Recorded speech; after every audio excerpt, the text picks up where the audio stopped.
Hi guys, நம்ம இன்றைக்கி பார்க்க போகிற ரெசிபி காடை ஃப்ரை. வாங்க இந்த ரெசிபி எப்படி பண்ணலான்னு பார்க்கலாம். காடை ஃப்ரை செய்கிறதுக்கு நான் இன்றைக்கி 3 காடை எடுத்திருக்கேன். காடை சைஸில் ரொம்ப சின்னதாக தான் இருக்கும், ஸோ அதை முழுசாக தான் ஃப்ரை பண்ணுவாங்க. ஃபர்ஸ்ட் இந்த காடையை நல்லா மஞ்சள் போட்டு கழுவி எடுத்துக்கலாம். நல்லா கழுவி எடுத்தாச்சு. இப்போ சிக்கன்னா மசாலா அப்ளை பண்ணுறதுக்கு முன்னக்கூட்டி கத்தி வச்சு கோடு போடுவோம். காடை தின் லேயர் தான், ஸோ கோடு போடணும்னு அவசியம் இல்லை. காடையில் கோட் பண்ணுறதுக்கான மசாலா ரெடி பண்ணிக்கலாம். அதுக்கு 1 டேபிள் ஸ்பூன் இஞ்சி பூண்டு விழுது, 5 சின்ன வெங்காயம் ப்ளஸ் ஒரு மிளகாவை நச்சு எடுத்துருக்கேன். 1.5 teaspoon Kashmiri chilli powder, 1/4 teaspoon மஞ்சள் பொடி, 1.5 teaspoon garam masala, 2 teaspoon ஜீரகப்பொடி, 3/4 table spoon வத்தல் பொடி, 2 டேபிள் ஸ்பூன் கார்ன்ஃப்ளவர் அண்ட் உப்பு தேவையான அளவு. அதோட ஒரு முட்டையோட வெள்ளைக்கருவும் எடுத்திருக்கேன். ஃபர்ஸ்ட் இதெல்லாம் ஒன்றா மிக்ஸ் பண்ணிக்கலாம்.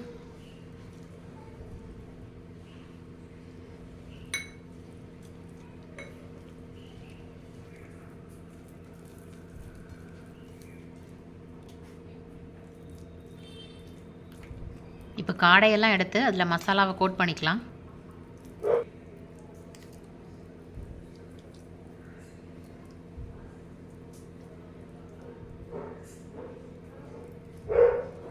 மசாலாவை இப்படி ஃபுல்லாக எல்லா பக்கமும் நல்லா கோட் பண்ணுங்கள்.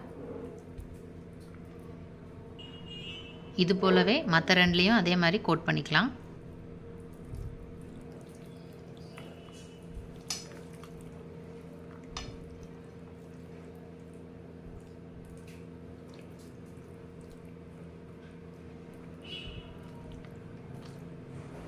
குறைஞ்சது 1 மணி நேரமாவது காடை இந்த மசாலாவோட நல்லா ஊறணும். ஸோ இதை ஒரு பாக்ஸில் வச்சு மூடி போட்டு ஃப்ரிட்ஜில் 1 ஹவர் வச்சிடலாம்.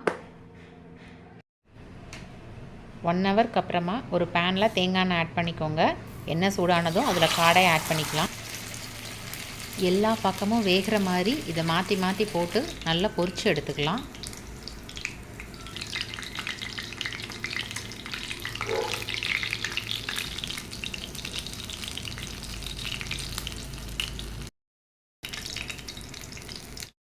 நம்மளோட காடை ஃப்ரை தயார். இந்த ரெசிபியை நீங்களும் உங்கள் வீட்டில் ட்ரை பண்ணி பாருங்கள். பிடிச்சிருந்தா இந்த வீடியோவை லைக் பண்ணுங்கள், கமெண்ட் பண்ணுங்கள், ஷேர் பண்ணுங்கள். என்னுடைய டெலிஷியஸ் நல்லை குக்கிங் சேனலை சப்ஸ்கிரைப் பண்ணுங்கள். மீண்டும் ஒரு டெலிஷியஸான குக்கிங்கில் உங்களை சந்திக்கிறேன். பாய்.